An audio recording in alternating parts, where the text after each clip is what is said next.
Hello दोस्तों, अस्सलाम वालेकुम। उम्मीद है आप सब ठीक होंगे। आज का जो हमारा लेक्चर है वो लेक्चर नंबर 7 है। आज जो चीज़ हम यहाँ पे डिस्कस करने वाले हैं वो है कि इकोनॉमिक इम्पोर्टेंस ऑफ एलजी। ये बहुत ही इम्पोर्टेंट यानी कि लेक्चर है आप लोगों के लिए, क्योंकि बहुत सारे जो एलजी से सवाल अराइज होते हैं वो होते यहाँ से हैं, ठीक है ना। जिसमें हम यानी कि इनकी यूज़फुल एक्टिविटीज़ भी पढ़ेंगे, हार्मफुल एक्टिविटीज़ भी पढ़ेंगे, कौन कौन से सारे हमारे फ़ायदे हैं हमें इनसे, वो सारी चीज़ें आज जो हम यहाँ पे डिस्कस करने वाले हैं। ठीक है, तो आते हैं हम यूज़फुल एक्टिविटीज़ पे। सबसे पहले है एडिबल अलगा। सबसे पहले जो इनकी मोस्ट इम्पॉर्टेंट चीज़ हमारे पास ये है कि भाई अलवा जो हो या क्लोरेला हो, यानी कि इनको सोर्स ऑफ जो है वो फूड बनाया जाता है। इनको सीलिटूसी भी कहते हैं, ये भी मैं आपको पहले बता चुका हूँ। अभी ये जो है वो सवाल भी आ चुका है कि भाई क्लोरेला इज़ ए यूनिसेलुलर या मल्टी सेलुलर, इनसे भी सवाल पूछा जा चुका है। क्लोरेला से हमें जो है वो एंटीबायोटिक भी मिलती है जिसको हम क्लोरेलिन कहते हैं, तो ये भी सवाल जो है एक दफ़ा हो चुका है।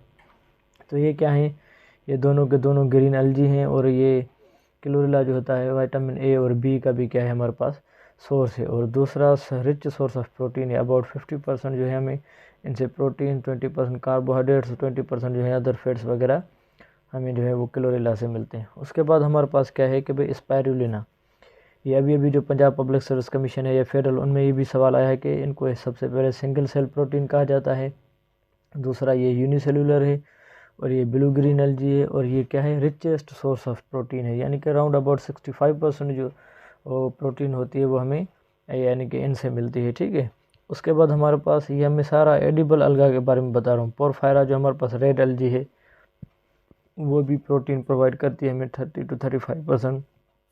कार्बोहाइड्रेट्स भी, विटामिन ए, बी एंड सी का क्या है ये सोर्स है। और दूसरा हमारे पास क्या है कॉन्ड्रस क्रिस्पस, इसको हम पहले पढ़ के आए। इनको आयरिश मोस कहा जाता है, क्यों कहा जाता है मैं वो भी आपको पहले बता चुका हूँ। और ये क्या है, ये रेड एल्जी है, तो ये भी क्या है सोर्स ऑफ क्या है फूड है।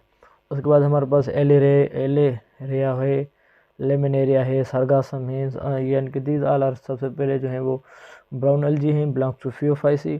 और दूसरा इनको भी क्या है वो सोर्स ऑफ जो है वो फूड बनाया जाता है। ठीक है, तो ये सारे के सारे हमारे पास क्या थी वो एडिबल अलगा थी।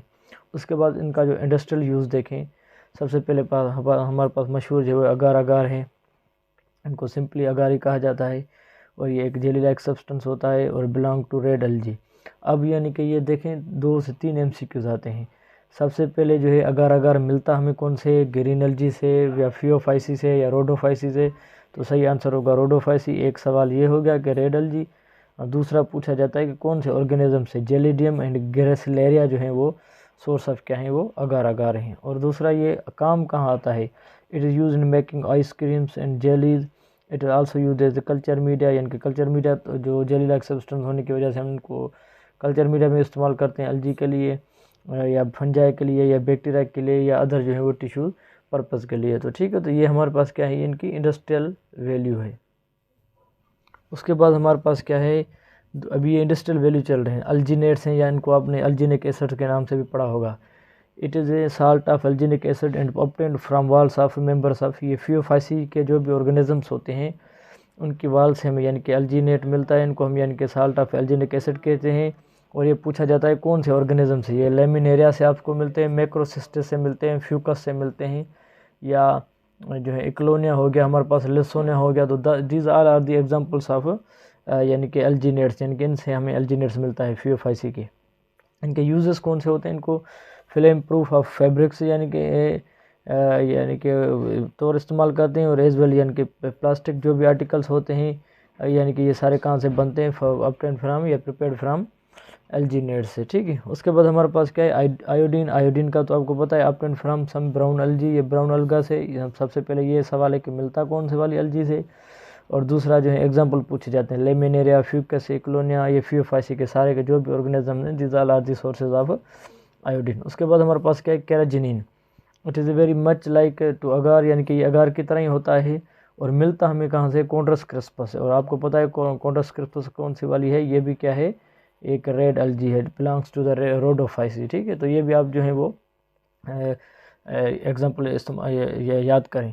अब इनके यूजेस कौन से हैं, ये टूथपेस्ट बनाने में मिल गए, टेक्सटाइल इंडस्ट्री में, लेदर में, कॉस्मेटिक्स में, और जो भी ब्रूइंग इंडस्ट्रीज़ होती हैं वहाँ पे जो है वो कैराजिनिन को क्या किया जाता है यानी कि इस्तेमाल किया जाता है। उसके बाद हमारे पास क्या है, मेडिसिनल इनकी इंपॉर्टेंस क्या है, क्लोरेलिन एक एंटीबायोटिक है, वो हमें क्लोरेला से मिलती है। अब ये क्या है, बैक्टीरियासाइडल भी है, और ये वो एंटीबायोटिक है जो पहले पहले हमें अलगल ओरिजिन से यानी कि मिली थी, ठीक है। तो इसको हम क्या कहते हैं, क्लोरेलिन।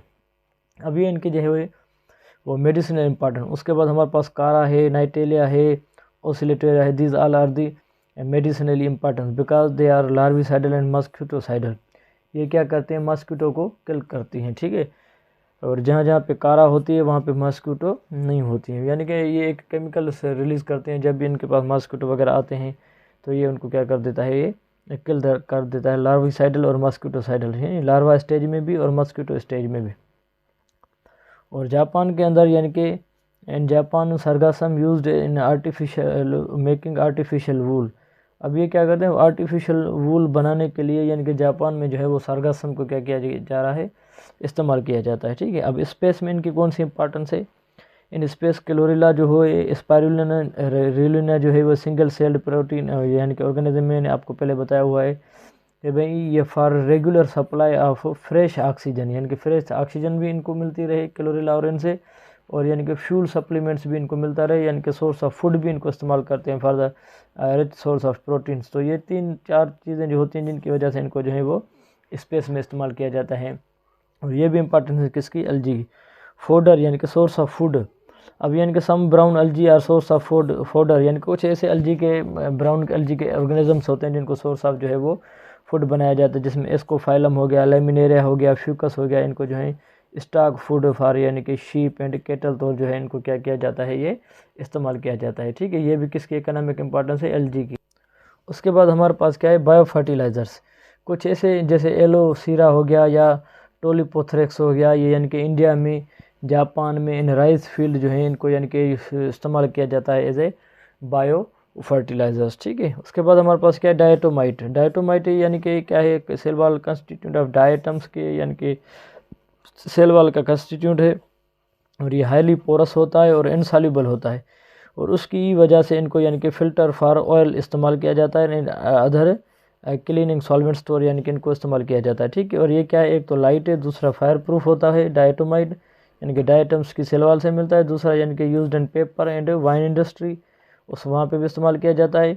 और ये साउंड प्रूफ जो रूम्स बनाने होते हैं हमें, वो भी यानी कि उसमें भी हम क्या इस्तेमाल करते हैं, डायटोमाइट, यानी कि साउंड प्रूफ रूम से इस्तेमाल करते हैं। उसके बाद हमारे पास इनके यानी कि एनवायरमेंटल कौन से इनके जो बेनिफिट्स हैं हमें, ये CO2 फिक्सेशन में हेल्प करते हैं।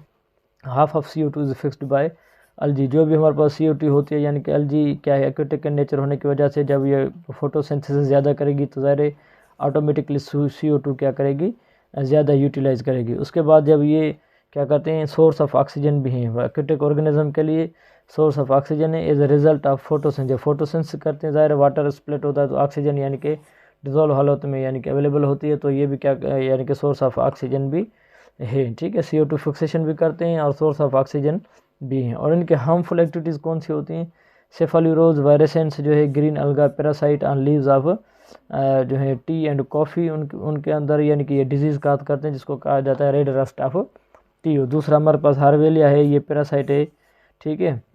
और इनको जो है वो क्या कहा जाता है, कलरिंग एल्जी कहा जाता है, ठीक है। तो ये इनकी जो थी वो हार्मफुल इफेक्ट थी। ये सारा का सारा जो एलजी के इकोनॉमिक इंपॉर्टेंस हुआ इसमें आगे और बहुत सारे आपको पता होना चाहिए एलजी के इकोनॉमिक इंपॉर्टेंस सवाल आते हैं कि जैसे एंटीबायोटिक हो गई, सोर्स ऑफ फूड हो गया, या फॉर एग्जांपल जो है कैराजिनिन हो गया, या मिसाल तौर अगार अगार हो गया, अल्जीनेट्स हो गया, या इनका जो स्टोरेज मटेरियल कौन सा होता है, ये सारे के सारे जो आपके लिए क्या है, ये एक MCQ टाइप हैं, ठीक है। तो आज के लिए इतना काफ़ी है, इंशाल्लाह नेक्स्ट लेक्चर में आपके साथ हाजिर होऊंगा। दुआ में याद रखिएगा। शुक्रिया।